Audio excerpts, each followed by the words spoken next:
I imagine you might have thought we were going to talk about food and how we get hooked on bad food habits that we have difficulty breaking, but actually I thought we would start with something that's much more on everybody's mind, which is how to magnetize a baby. You start with a baby. The baby should be 9 to 12 weeks of age, and you sit face to face, 15 inches apart. You mix 1 teaspoon of sugar, 1 cup of water, and mix them together. Take the baby's pacifier, stick it in the sugar water, plunk it in the baby's mouth, and wait for 3.5 minutes. When the timer goes off, stop. The baby is magnetized, and you may walk out of the room. Come back in about 10 minutes later with lots of other people, and what you discover is the baby ignores everybody. The baby looks only at you and gurgles and coos and throws you a seductive shoulder and is really looking at you quite adoringly. Now, what has gone on is that the baby's taste buds are set for the mild sweetness of breast milk. And you just applied sucrose, table sugar, to the baby's taste buds. And that triggers a nerve impulse that goes to the base of the brain, and opiate chemicals, cousins of heroin or morphine, are then released in the baby's brain. In turn, they trigger the release of another brain chemical called dopamine, and that is responsible for everything that feels good. And the baby was experiencing this while looking at you. And the baby now associates you with all things that are good. So this is obviously very practical for grandparents. It doesn't have to be your baby. You can magnetize anyone's baby. Hospitals have been trying this, actually. If you have a newborn, I'm talking about 1 day of life or 2nd day of life, and you're going to draw a blood sample, the typical technique is you take a little lancet and stick the baby in the heel and you get a drop of blood out. If you dribble some water in the baby's mouth beforehand, the baby cries just as much as before. But if you put a little sugar into the water and dribble it into the baby's mouth and then stick them, you discover the baby cries much less. What's going on here is that you're triggering the release of opiates, which have a mild anesthetic effect in the baby's brain. And this has no effect, however, if mom was a heroin addict. And can you guess why? Because the baby has been bathing in opiates, of course, for 9 months, and so your little bit of opiate that's caused from the release of the sugar has no effect. Okay? So the point being that sugar is essentially a drug. Not necessarily a terribly bad one or a terribly strong one, but it has drug-like effects nonetheless, working through the opiate system in the brain. And when we're grown-up babies, this is the kind of sugar that we take advantage of, and we react in our own way. Well, does it matter? Well, a teaspoon of sugar has only about 15 calories. It's not really a big problem. The problem with sugar, though, is that it gets into everything. It's easy to have large amounts of it piling up. And if you have one of these 20-ounce sodas, that can pack 250 calories of sugar that you didn't need. Now, when I was a kid growing up in North Dakota, we would have sodas every 3 months or something like that at a picnic or a party or something. It wasn't everyday fare. And I remember when the cans came in, our sodas were 6-ounce bottles. When the cans came in, my mother would say, "I can't finish a whole can of soda. I wish I had something that I could use to seal it up and save it for the next day." Well, today, if you go into any store, the smallest bottle you will find is 20 ounces. This is from Coca-Cola's nutrition analysis. 68 grams of sugar and almost as much caffeine as a cup of coffee. So if the sugar weren't a drug effect enough, the caffeine adds to it, and a 12 or 14-year-old kid consuming this is effectively hooked. This is from the Coca-Cola website. That is a lie. Now, help me out here. Tell me if you spot an addicting food. If you see one, just go ahead and call out. Oh, okay, all right. Nobody called out for broccoli, I noticed. Okay. Cauliflower, anyone? Well, okay, all right. This is my friend, Narcan. This is an opiate-blocking drug. A guy is shooting up heroin on the street, and he accidentally misjudges the amount. and he shoots up too much heroin, and he gets wobbly, and he passes out, and his friends know what's going on. He's going to die.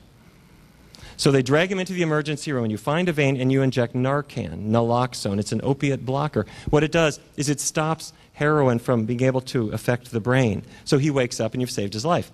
Now, if you gave this very same drug to a chocolate addict, I don't mean a person who likes chocolate, I mean a person who binges and is really throwing it down, you discover the most amazing thing.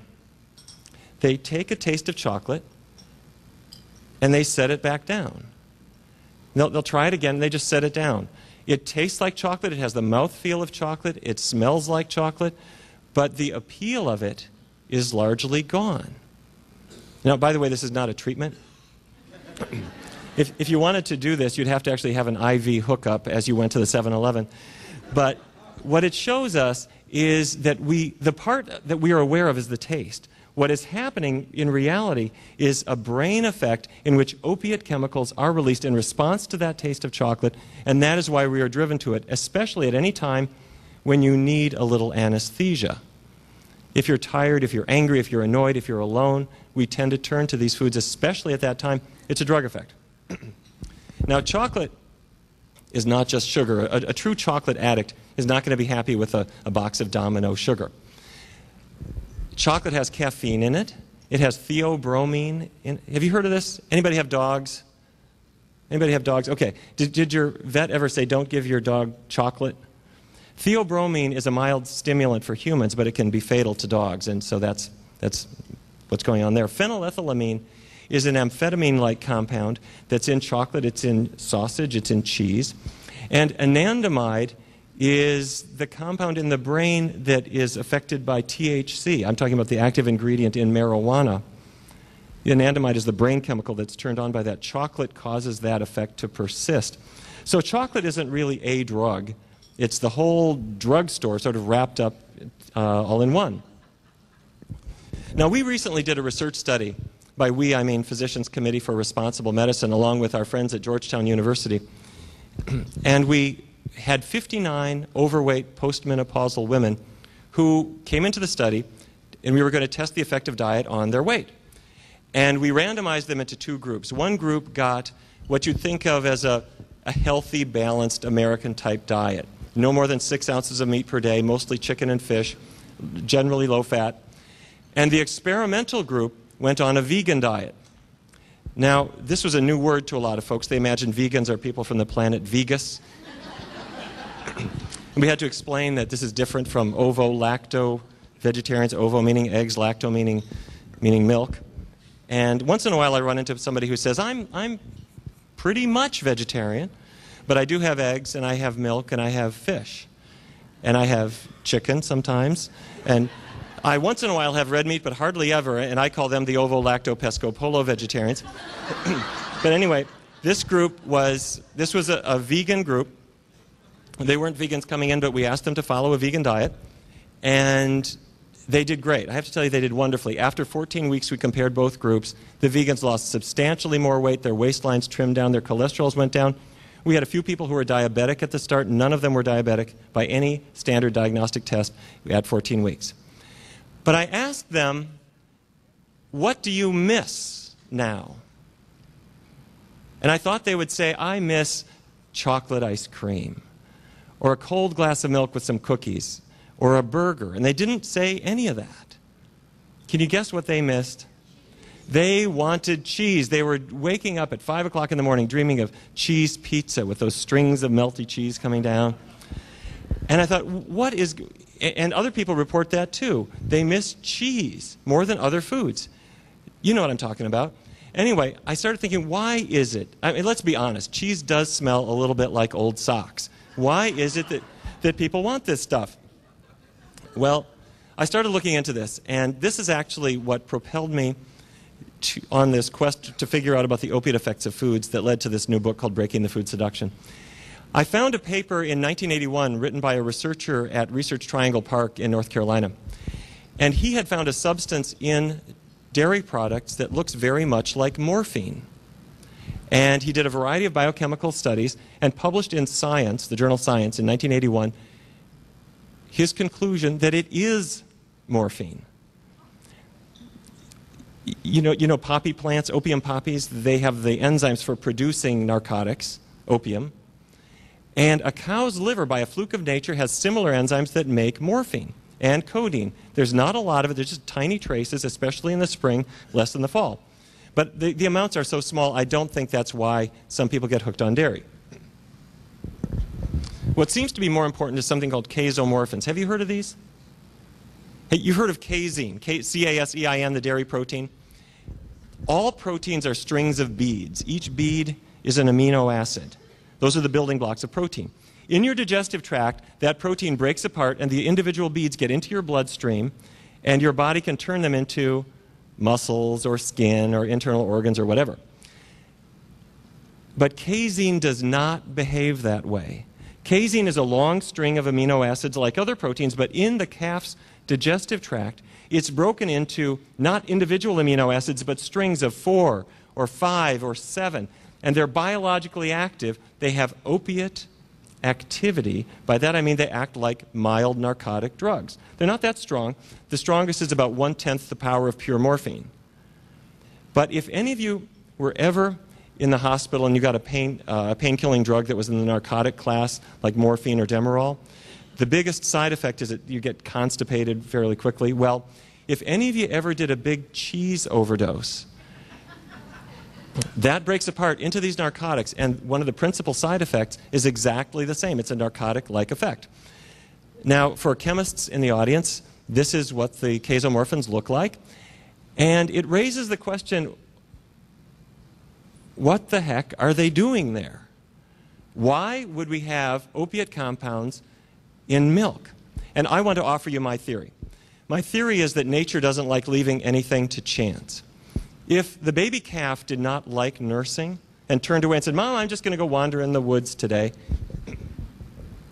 or if a breastfeeding baby turned away from the breast, they wouldn't do well. They wouldn't thrive. So nature builds milk with protein and fat and sugar and hormones and growth factors of various kinds and a nice little narcotic effect, so that the casomorphins go to the baby's brain and cause a little bit of sedation. And for any of you who have ever looked at a baby as he or she is nursing, they get this funny look on their face. And then they doze off to sleep, and we think, my lullabies were so compelling. I hate to break it to you, you just drugged the kid.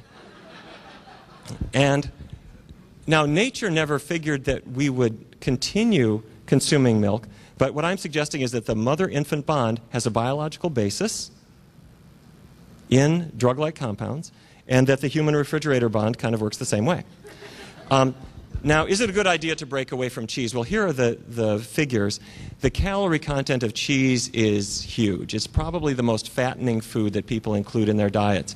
2 ounces of cheese, which is about as much as you top a sandwich with, has close to 200 calories and lots and lots and lots of fat, mostly the bad fat, the saturated fat. That's the kind that makes your cardiologist get kind of woozy. The cholesterol content is high, too. If you compare it to sirloin steak, ounce per ounce, it's as bad or worse. Okay, did any of you have arthritis or migraines or digestive problems that got better when you got away from dairy products? Anybody experience that? It's the most amazing thing, isn't it? Where people who live for years with these conditions, the doctors do all kinds of expensive tests, and then one day somebody says, "Why don't you stop dairy products?" And suddenly, your body gets back to the way nature wanted it to be. I think this is most important, perhaps not even for adults, for kids. If any of you have known a kid who has migraine headaches, it's the most tragic thing, especially for a kid who gets them frequently. These kids, it's not a tension headache. It's not, "I've kind of had a bad day." These kids have pounding pain, and it throbs all night long and into the next day. These kids don't play. They don't think, they don't read, they don't go to school, they don't do anything. What they do is they lie in the dark, trying to fall asleep. It's because they know that if they can just fall asleep, then they might wake up without the headache. And researchers have found that in about 80% of these kids, you can identify 1 or more diet triggers. When you take those out of their diet, they never have another headache, or very, very rarely. And the diet triggers for migraines are dairy products, chocolate, eggs, citrus fruits, meat, wheat, nuts, tomatoes, onions, corn, apples, and bananas. Now, don't get me wrong, there's nothing wrong with a banana. But if you're allergic to strawberries and you get a rash, you can't have strawberries. If bananas trigger a migraine, that's a problem for you. Dairy is at the top of the list. And arthritis, same story. For many, many people, their joints are just grinding, and when they get away from dairy, they get better. Okay.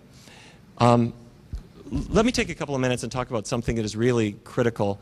Every cancer researcher in America knows this, and other people, it's not on our collective radar screen, and that's milk and prostate cancer. Have you heard about this?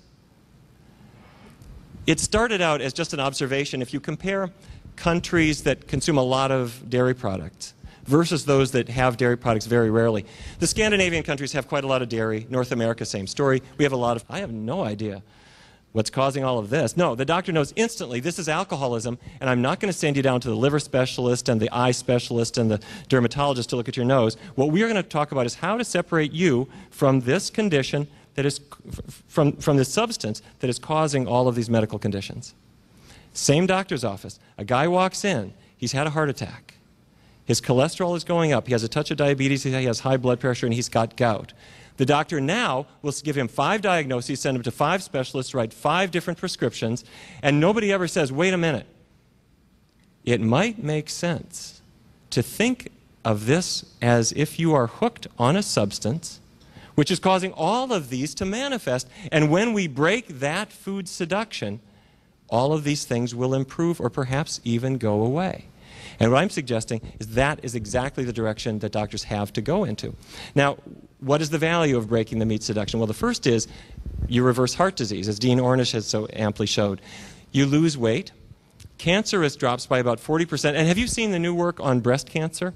Just came out about a couple of weeks ago that animal fat is linked to breast cancer. Now, there are many other contributors, of course, but this is a really important one. Blood pressure. When a person goes on a vegetarian diet, if they have high blood pressure, their blood pressure drops. In many, many cases, you get them off all their drugs, and their blood pressure is lower than when they were on medicines. Diabetes improves. We did a pilot study, small study, with individuals with type 2 diabetes, and we used a vegan, low-fat diet. And what we found is that 2/3 of our people came off all their drugs or were able to reduce their dose inside of 12 weeks. And I'm happy to tell you that the National Institutes of Health are now funding us to do a larger study using a vegan diet in 68 individuals with type 2 diabetes. We're recruiting right now, and they go on the diet from January through June of 2004. Thank you. Thank you. And you've seen the new work on Alzheimer's disease suggesting that when cholesterol levels are low and fat intake is low and vegetable and fruit intake is high, that Alzheimer's disease is much less common.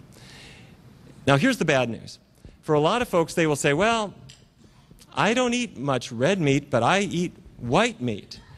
Well, the leanest beef is about 29% fat as a percentage of calories. The leanest chicken is about 23%. Now, fish vary. Some are lower, some are higher. But broccoli is only 8% fat, and beans are 4% fat. Rice is 1 to 5, a potato maybe 1% fat, until we put the butter and sour cream and cheese doodles and bacon bits on top, and then it gets right back up. Now, I have to say, I give lectures in different parts of the country, and I've noticed that when you talk about vegetarian diets, there's some places that it doesn't go over too big. I was giving a talk in Lubbock, Texas a few years ago, and I noticed that I'd been invited to speak at Texas Tech, and I didn't realize when I went there that they have a class there called Swinology 101. It's an agriculture school, and the reason people go there is they want to become ranchers. But anyway, I'm talking about how people should do a vegetarian diet that would reverse heart disease and make them live longer, and the audience doesn't like this. And I pretty soon noticed they're kind of grumbling a lot, and 1 or 2 people are heckling me. And I realized here I am in the middle of cattle country advocating a vegetarian diet. But the fact is, my grandpa was a cattle rancher, and my dad grew up on a cattle ranch, and my uncles and cousins are all in that business. So I don't consider them the enemy. I consider them to be people at the same risk as everybody else, and they need this message. So I'm describing to these guys in Lubbock about how particles of cholesterol enter the artery wall, and they cause artery blockages to gradually grow, and that causes heart attacks, and we have 4,000 of them every single day. And if we went on a vegetarian diet collectively, that would not happen with that kind of frequency. Well, at this point, the audience is booing. And they're, you know, just really giving me a hard time. And I finally just had to say, look, you guys, you can heckle me as much as you want to. But this process of atherosclerosis, this hardening of the arteries that comes from a lifetime of eating beef and other high-fat foods, it doesn't just cause heart attacks. It can also make you impotent. And I had their complete attention for the rest of my lecture. Now, see, I wasn't making this up. By age 60, 1 in 4 American men is impotent. And it's not performance anxiety when you're 60. It's, you see, the coronary arteries that go to the heart muscle, if they get artery blockages, you don't get blood and oxygen to the heart anymore, and a portion of the heart muscle dies. That's a myocardial infarction or a heart attack. If you block the arteries to the brain, you get a stroke or a death of the portion of the brain that artery was leading to. If you block the arteries to any vital organ, are you with me? Okay, all right. You see, the male sexual anatomy is this peculiar hydraulic system that it was obviously devised on a Monday because everything goes wrong with it. But you need a good, vigorous blood supply in order for it to function properly. So anyway, by the way, this is no joke for cardiologists. They know a man in his 50s who develops impotence has a 1 in 4 risk of heart attack or stroke within 2 years. It's just a sign of blocked arteries. So anyway, at the end of my lecture in Lubbock, I had all these guys in snakeskin boots coming up to the front, asking me for my macho tofu recipes and power brown rice. I realized I should stop talking about heart attacks because that doesn't motivate people, but we figured out what does. So now, I want to give you a little bit of bad news, and I want your help. The American Cancer Society is a huge nonprofit organization, and their development department has apparently not figured out what their nutritional scientists know. They're sponsoring an event in Atlanta called the Cattle Barons Ball, which has as its principal coordinators the owners of the Buckhead Beef Company. And these are phenomenally wealthy people in Atlanta, and they're trying to raise money for cancer.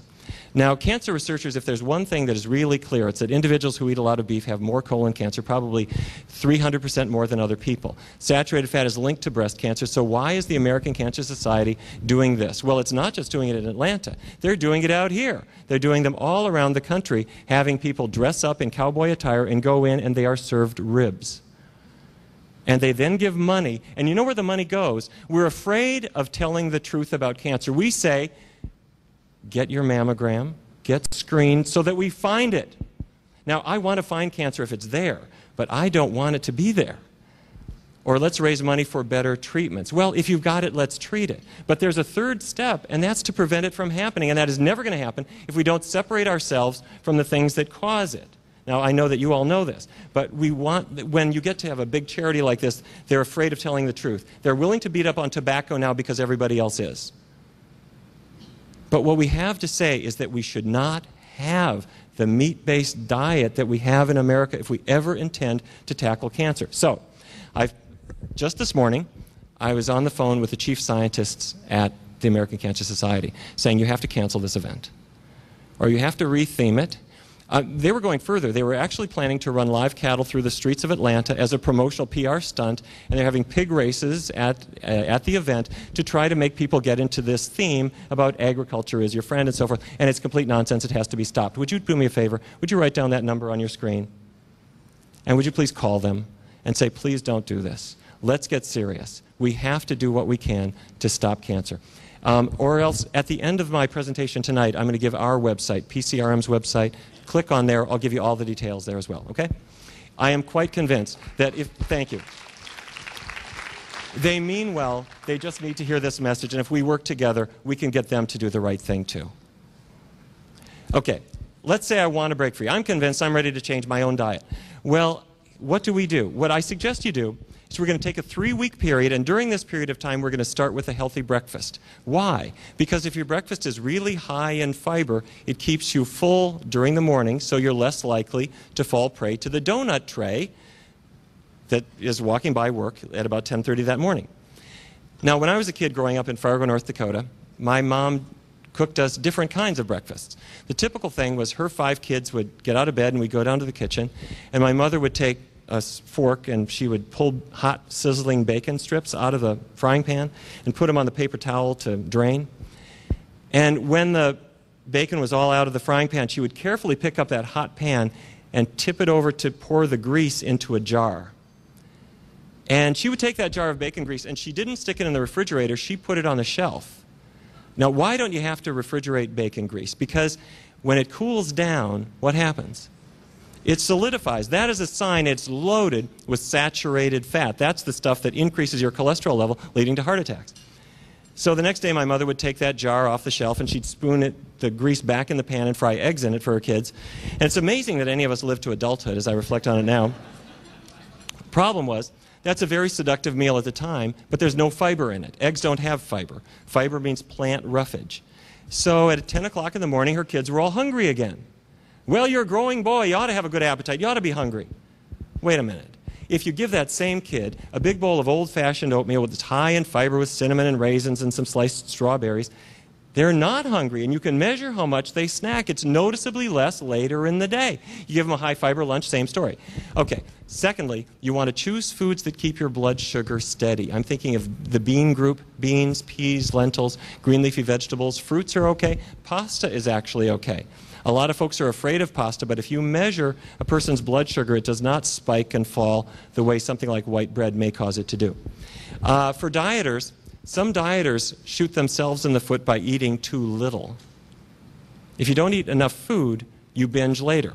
So use the rule of 10. All this is you take your ideal body weight, multiply by 10, and the number that gives you is your calorie minimum.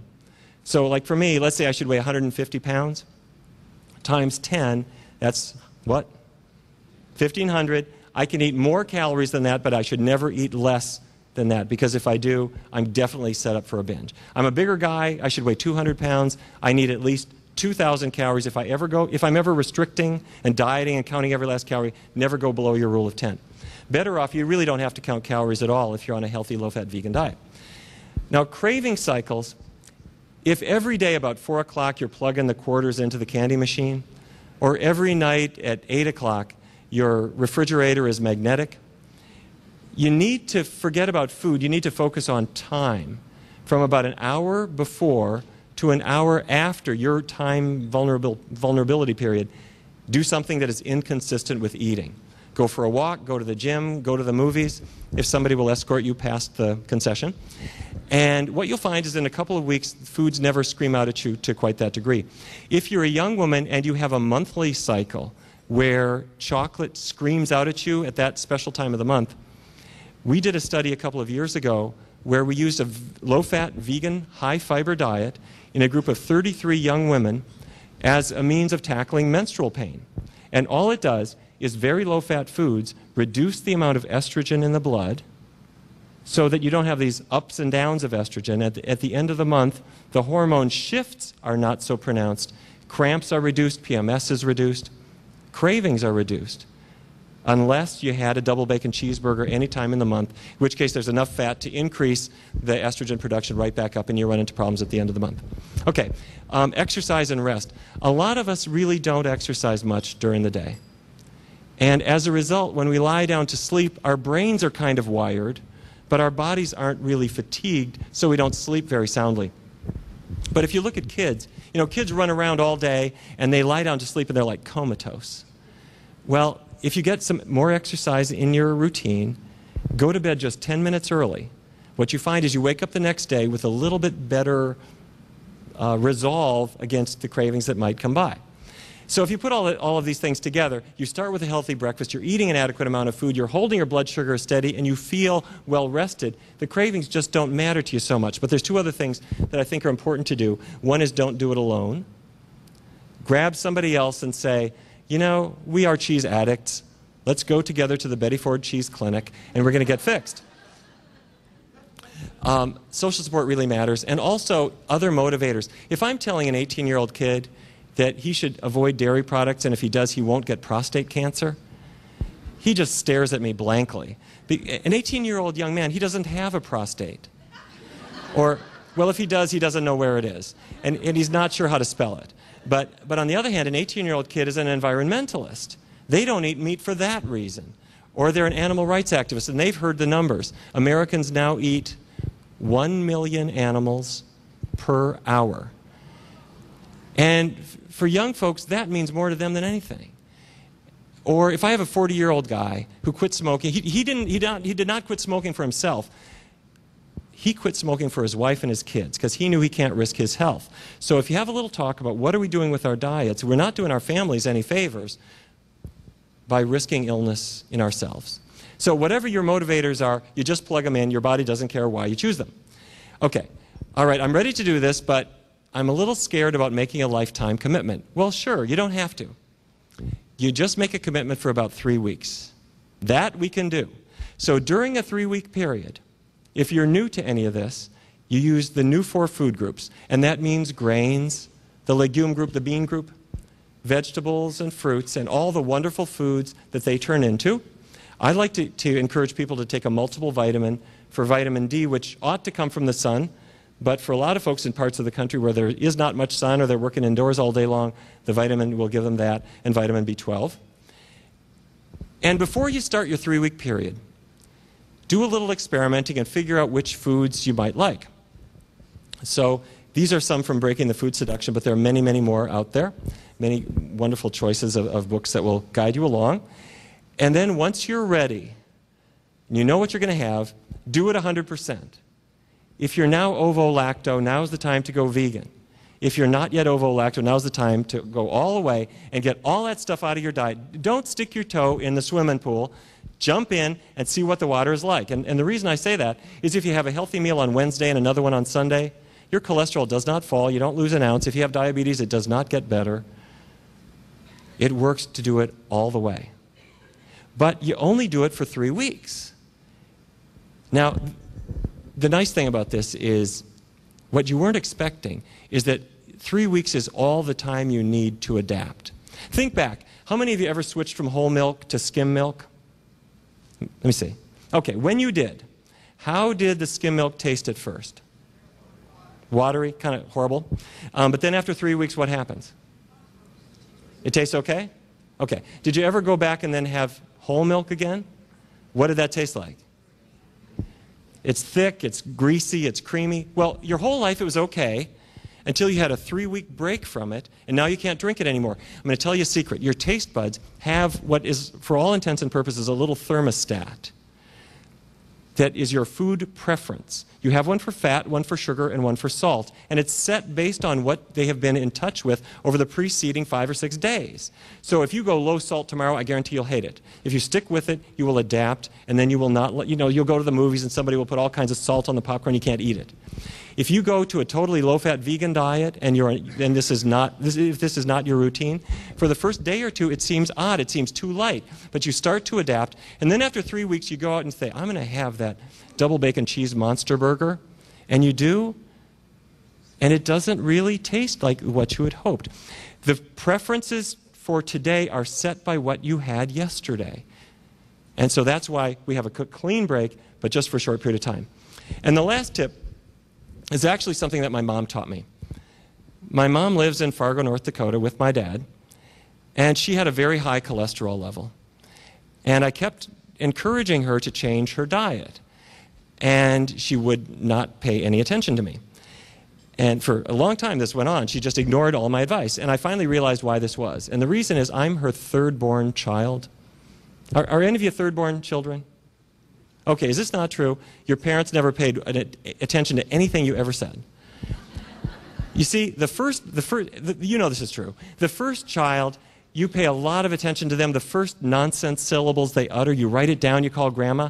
And when they take their first steps, you take a lot of pictures. And the photo album is page after page after page after page of child number 1. And then child number 2 comes along. There's very few pages of that kid because they've seen what dribbling toddlers are like. Now, the third-born child, you can be looking at your mom in the eye, and you can say, Mom, you've got hypercholesterolemia. You probably have atherosclerosis. She just thinks it's cute, you know, big words. That's it. She's paying no attention at all. So anyway, my mom goes to her doctor.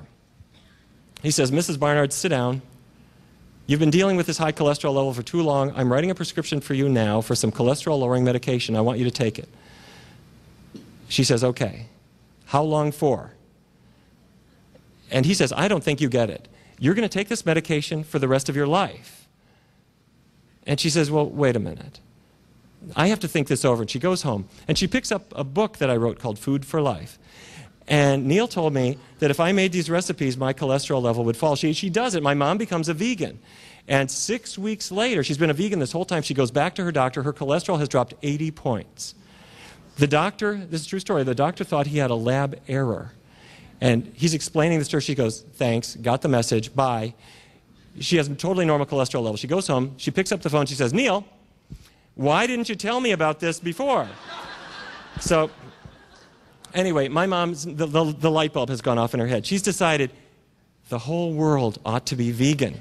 My mom is 79 years old. She's decided that everybody ought to be vegan, especially my dad. But the thing is, my dad grew up on a cattle ranch.